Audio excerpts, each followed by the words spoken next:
So, squatting, Ali. Yeah, sure. This is our second attempt at this podcast. I think it's probably worthwhile to. We'll just need to make this the good one then. And we attempted it the other day. We actually did it. We did a pretty damn decent job, but the audio and the video were terrible. So, attempt number 2. We're going to try and forget about what we spoke about last time, so it's not just simply a regurgitation. But we're going to talk about the squat. We're going to talk about variations of the squat.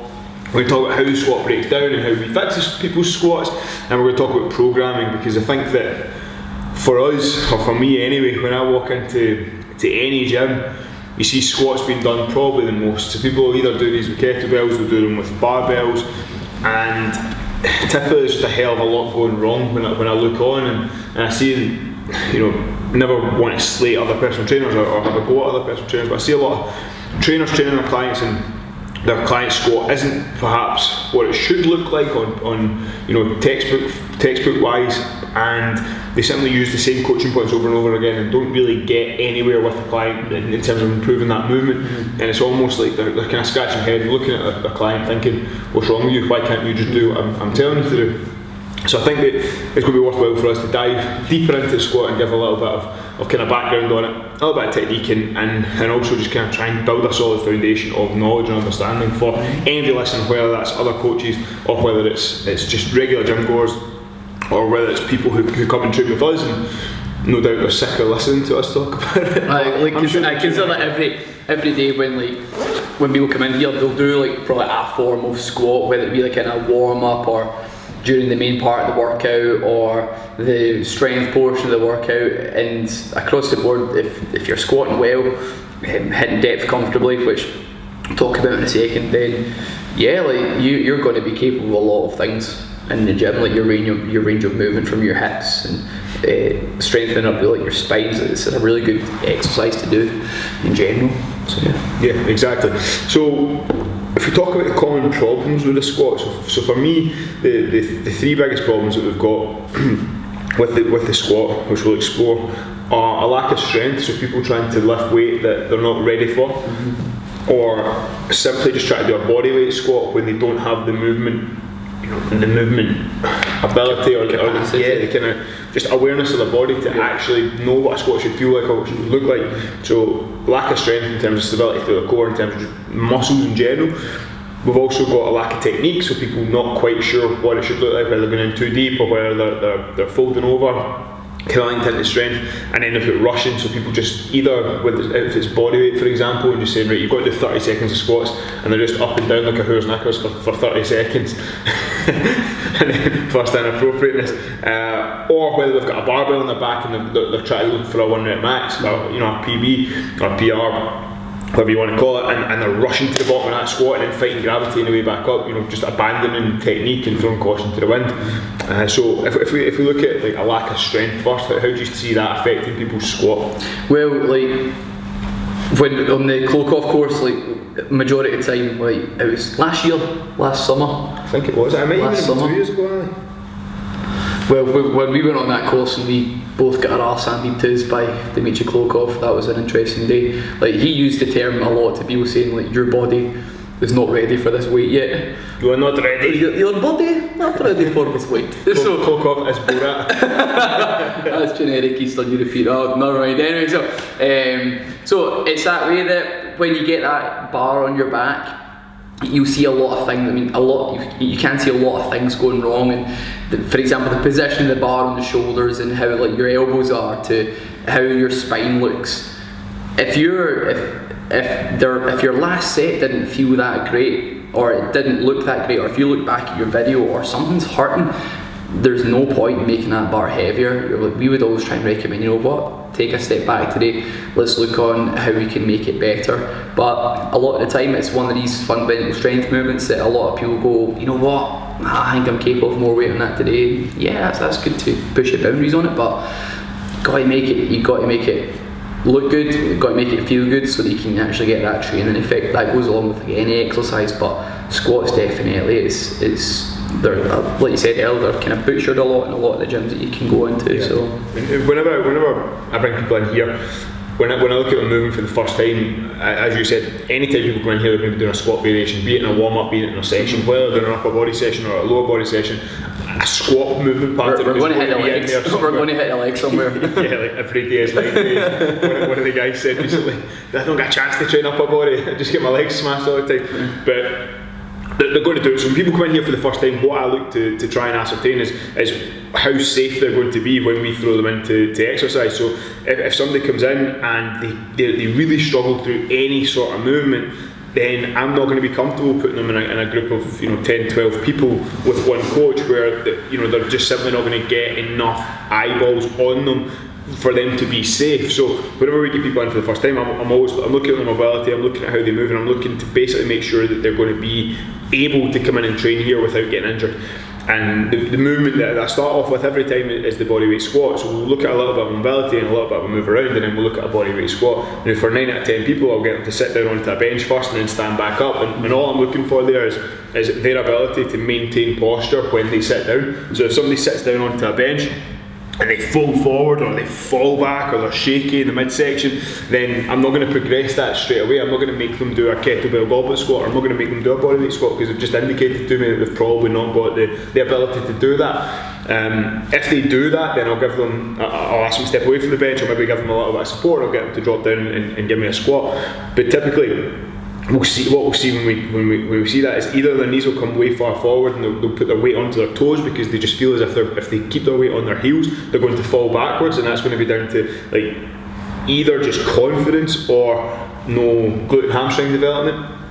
And then the other thing that will happen is they'll probably still come onto their toes a little bit and come, take their weight off their heels, but they'll drop their hips far too low, and what's commonly referred to as a butt wink. It's more of an American term than over here. Yeah. Glaswegians seem to have too dirty a mind to be able to deal with that term without giggling like this man is doing right now. But yeah, you'll see that butt wink, which is essentially when the upper body comes down, the lower back stays straight, and then the lower back tilts under, so the pelvis kind of tilts. And causes a curvature for the lower back. So that's what we'll kind of get to. So in that instance, Ali, what do we do, or what would you look to do if someone was getting an excessive butt wink or couldn't keep their weight on their heels? What are a couple of things you would do in order to help them with that? Well, when people come in here, when people train in general, safety is paramount. We want people to get through their workout the safest, most effective way. So if someone's coming onto their heels, if someone's taking their weight off their heels and going onto the forefront of the foot, and their knees are coming forward, it's we can break that movement down, or again we take it into the box, or we take it into a supported position using the TRX or rings, so that they can get comfortable getting down to that position. That they're more than likely going to be able to get there. It's how they're getting there is going to be a little bit different from everybody else. With that butt wink, that's quite easily fixed. That if you can just encourage someone to get the correct knee angle for when they're going down to depth, that a lot of people say ass to grass is the best way to squat. But with those two examples there, going ass to grass with those two movements, with your butt wink or your weight onto your toes, that's just dangerous. That's asking for trouble more than anything. Yeah, and even when you said dangerous, it's dangerous for people if they're really loading that up. Yeah. But for most people, it's more, the kind of, that's at the high end of the spectrum. It will be dangerous. For most people, at 95%, it's going to be embarrassing, because they're going to get ass to grass, but they're going to fall over. Yeah. They're not actually going to be able to get back up from that position. Yeah. So with that position, the butt wink is, like I said, it's easily quite fixed. If you don't even have that step there, we encourage the knee angle, or we go to an optimal depth. We don't go to a maximal depth. And this is one of these things there's a big debate about what squat depth is the best squat depth for you. I mean, you've just got to find that one out yourself. Some people will go to parallel. I've seen guys go to parallel with 200 kilos on their back and come up really fast out of the squat, but the scientific measurement of a ball hair below parallel in that squat, then they're just going to snap in half. It's quite interesting to see how people's hips can differentiate between one to the next, and it can be something as simple as the length of your femur or the length of your shin can predict how good your hip angle can then get to in a squat. That's very kind of looking at the geeky side of things, which I like to kind of brush up on every now and again. But it's within depth, it's find out the one that's going to maximise your return through getting strong and get you there the safest way possible, really. Yeah, and you going out, we were talking about like hip angles and you know the depth of people's hip sockets and stuff like that. And we've got a couple of guys in here who just cannot squat to depth. They just, you know, it doesn't mean they're not strong, it doesn't mean they're not able, but when they squat to depth, their lower back curves under, and we'll just be opening a can of worms to promote them going to that depth. So it's like stick to the depth that you're comfortable with. So stick with the variation of the squat that you're comfortable with, that you can do competently and you can do confidently, and then stick with the range of motion. So like go down only as deep as you feel your muscles working. If you get to a point in your squat where your hips tuck under, your upper body folds over, your weight comes onto your heels, like you're no longer doing an effective exercise. You've now just turned a very simple movement, and either by being too eager or by trying to do too much too soon, so either way,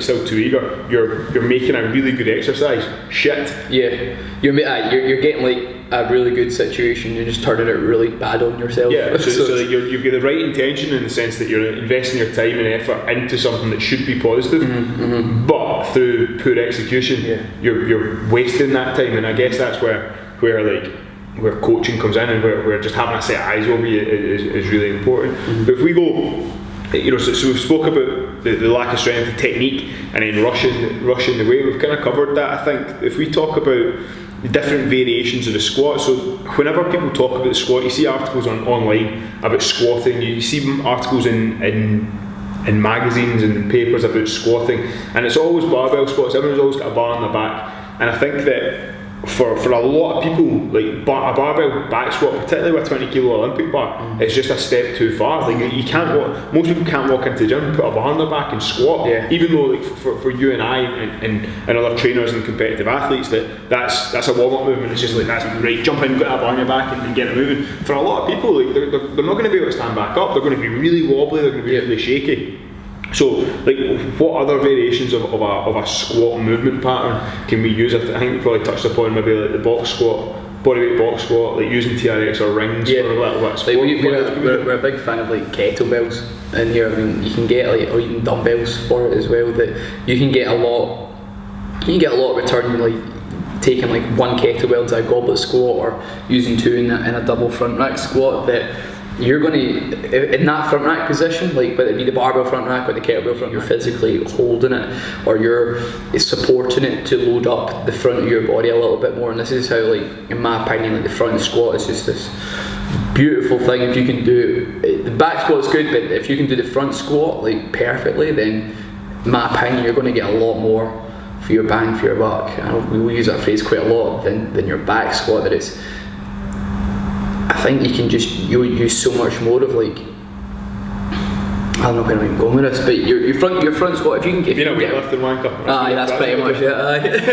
That's where you're going. You're going down a garden path. Just kind of think about myself lifting again. Anyway, but getting on to be me.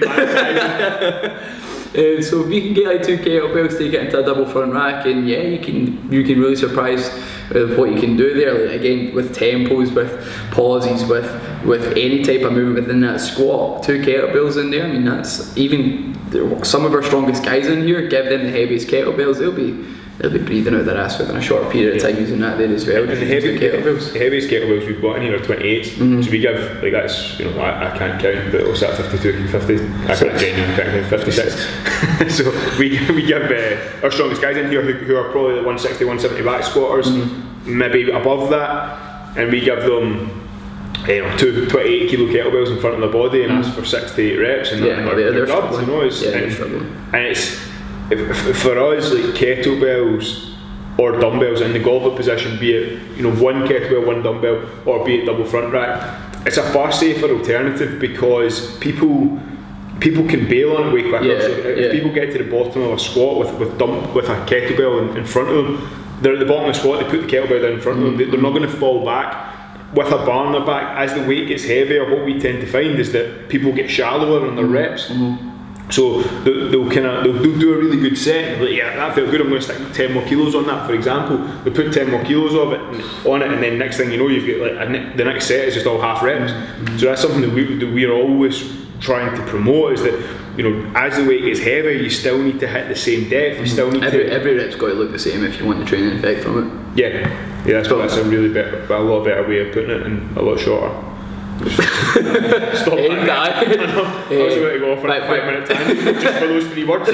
with you saying as well, like when people get that little bit of extra weight on the bar, we actually teach people how to miss reps.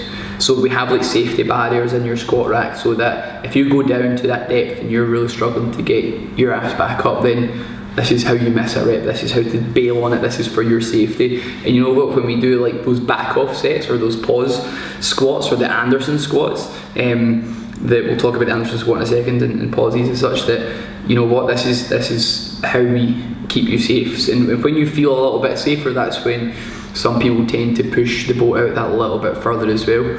But the Anderson squat is like, we've used it quite a lot in here, that you just lower the bar down to like a comfortable depth or your optimal depth. Let the bars rest on the barriers for like a second, and you stand up with using that dead weight. It's like it's almost like the deadlift version of like the squat, that the bar is a dead weight on the barriers and you have to stand up. The amount of muscle groups that you need to use around your spine is a really good way to develop a lot of strength in as well. So people will talk about planks and doing a lot of like body weight resistance as such. Yes, that's a really good way to get your core strength up. But something as simple as an Anderson squat or a pause squat in there, whether it be with kettlebells or a barbell with that pause, then yeah, like you'll surprise yourself with how much activation you need from the centre of the body to be able to just move that bit of tin about.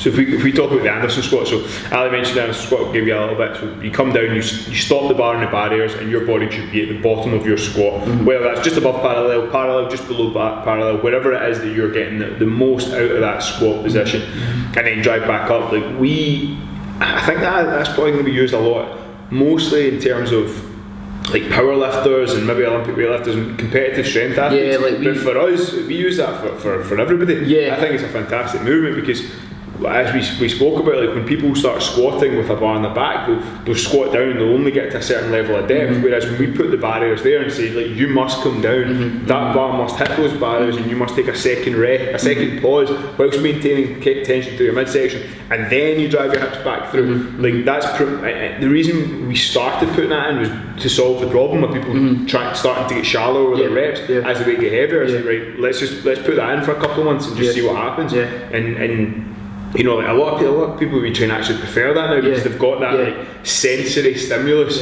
of like, right, click, the bar's hit, that's me hit my depth, rather than, you know, because it takes years of experience to learn how a movement should feel and how, you know, what optimal is in a movement. Because you maybe hit a rep and you think, that felt good, you hit the next one, you think, don't really know what went wrong there. But on an Anderson squat, you come down and as long as you're tight to the midsection, like you're hitting it perfect every time. Yeah, you get that black and white, that's a rep, that isn't a rep. Yeah, and you can also, because the bar's on the barriers, it's not as scary to walk away from it. Yeah. Because like, if you hit depth on a back squat, the barrier should be like, I don't know, maybe an inch or 2 inches below where full depth is for you in a back squat. So you've got that 2 inches, which feels like an absolute light years. People are like, where the safety bars are. Like, it's just they're there. Just put the bar down. Just keep going. Whereas when the bar's already on the barriers, like people are just kind of a lot more comfortable and confident to walk away. So I've never seen that done in a commercial gym. Personally, and I would love to see it done more in commercial gyms, and I think it would help personal trainers out a ton to just do that with their clients, to teach them how to get depth. Because like you said about, it's like you see like a lot of strength athletes doing it, but like that's just one of these movements that's just going to really help like a lot of people in general. Like, because I didn't really do a lot of Anderson squats maybe until the last 18 months, 2 years or so in my own programming, and all of a sudden I had this like newfound power coming out the bottom of the squat, and like the spine got a lot stronger as well. And like you can say, you know what, instead of pausing for 1 second, you're going to pause for like 3 seconds with it down there, and then you're going to try and maybe go for like, you can program that any way you want, like sets of 5, sets of 3, like sets of 10. I mean, you can, whatever that time under tension goal is that you have there. So yeah. So if we look at you mentioned them before, just a short while ago, pause squats.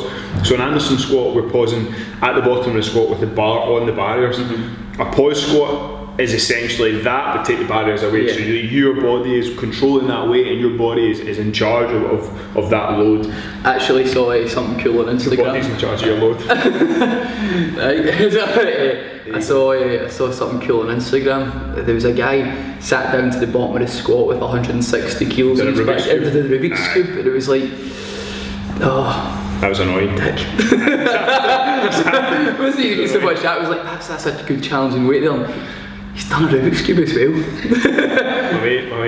my mate Lou posted a video the other day of him squatting, and I don't know what was on the bar. He would probably say it's 200 kilos, but it was probably 60. He got to the bottom of the squat and he had a box of Krispy Kreme donuts on the floor. So he's taking his hands off and just scanned his way through a donut, pans back in the bar, finished the rep. It was reasonably fun. And we're actually getting Lou on this very soon. But yeah, so pause squats. Like, what's the benefit of those? So we spoke about the benefits of Anderson squats and how they're brilliant and probably really underused. Pause squats are probably used more. Yeah. What do you think is the biggest benefit of the front squat? Oh, sorry, the pause squat. Well, we can refer to the statement of time under tension, right? So if we look at time under tension with again, refer it back to the squat, we're going to hold a kettlebell in the goblet squat position. Let's say, for example, Ross has a 16 kilo kettlebell. It's a heavy kettlebell for him. That's shite. Can't say no once on a different platform and expect it's not really funny. It was funny when we did the video the other night, right? That was swings you were doing anyway. You were same kettlebell. Right, so we've got a kettlebell. Right, Ross is squatted down. He's going to descend in the squat for 3 seconds. 1, 2, and 3. He then sits down at the bottom of the squat for 2 seconds. He then stands up fast out of the squat. Okay, so altogether we could have time under tension there for 6 seconds. Right. Now, if we refer that to your training goal or your training stimulus or what you're looking for to get out of your training, so if you want to get fat loss and hypertrophy, grow a little bit of muscle here, we want to try and get as much time under tension as we can, and the squat is our chosen movement. If you look at the prime movers of the squat, they're in the lower body, so you have your quads, hamstrings, glutes, and your calves to an extent they're getting used. But the spine, that goes under load for a long period of time as well. Your abs are engaged, your spinal erectors are engaged, even all the way up to your traps, they're engaged as well. So all those muscle groups need fuel in order to keep that tension there as well. So if we say to Ross, right, you're going to do a set of 10, you're going to keep that same tempo, and that's 6 seconds a squat, that's a minute of squatting he's going to be doing with that 16 kilo kettlebell. Now let's put a heart rate monitor around Ross. Let's see how his heart rate responds to this training load, and you'll find that his heart rate will go up quite high. Not as high as what he would get if he was to sprint round the block or something, or like do like 20 burpees as fast as he could, but definitely he's going to be feeling that. He's going to feel as though he's out of breath. He's going to have done a good bit of work there. His legs are going to be burning. The energy systems that we've targeted are going to be triggered up, and the fuel that he's using from his calorie controlled diet is going to be getting used the right way. And zero control on his calorie. And hey presto, then yeah, he's going to hopefully get a step closer to his training goal. So something like that pause just increases that time under tension, it increases your heart rate, it's going to increase your demand on your body for that one exercise. So that's one of the variations that a lot of people, even beginners or even like advanced athletes, like my coach gives me pause squats. Right, they're stinking, they're horrible, I feel as though I'm going to pass out sometimes. That's what I choose to do, that's how I choose to feel when I do pause squats, but I'm not trying to say that you need to feel as though you're passing out every time you do pause squats, but just increasing that time under tension for you is going to help get that little bit more juice out of the tank when you're doing an exercise. Yeah, and at the bottom of the squat is the most challenging part. That's where you're weakest mechanically, and that's when it's like you're most likely to fail in the movement, even if you're just looking at body weight or you've got a kettlebell in your hands. But spending time at the bottom of the squat is probably the best way to build confidence and build stability through your core. Yeah, just get comfy down there, man. Like that's, like you said, your prime movers in the lower body. Like that's the most closed position of your hip socket, your knees, and your ankles. And the more closed they can become under a little bit of tension, under a little bit of load, then the healthier they're going to get. Yeah, so therefore, like if you use the term healthy for joints, bones and ankles, and you're taking that away from even performance and weight loss, you're then just looking at general health. That's going to be beneficial to anybody. Look at older populations, and if they can chill out in that position, if they can get into that position. You've got a lot of people who train with us who are in their 50s, late 50s, even into their 60s, and for them to come in and not really have much control over their body, not have much bodily awareness or physical awareness, to then be able to do squats and hold pauses and stuff like that, it really does help them, become less breakable. Yeah, like what are the reaction speed goes, the reaction times go up. Just generally better. One of the best analogies I've heard for like the hip socket was like, imagine that you've got a door, right? So you've got a 50-year-old client, right? And they come to you and they say, I want to stay healthy, I want to get my back healthy, I want to do this, I want to do that. And you're like, okay, cool, let's look at the squat. And if you can compare that hip socket to like I said, a door, right? If that door only opens half the way, like halfway, your door's half open, half closed, look at it any way you want, then there's only so much can get through the door in that 50 years. But if you want to try and think about increasing that door a little bit more, you can get more things through the door, but you can't demand too much of that door. Through your door. It's a revolving, man, shut it.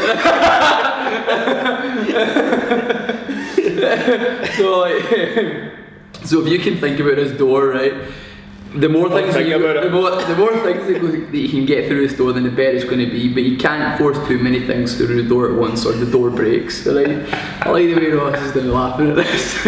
But if you can slowly encourage that, the distance that door opens, then the more stuff you can get through it.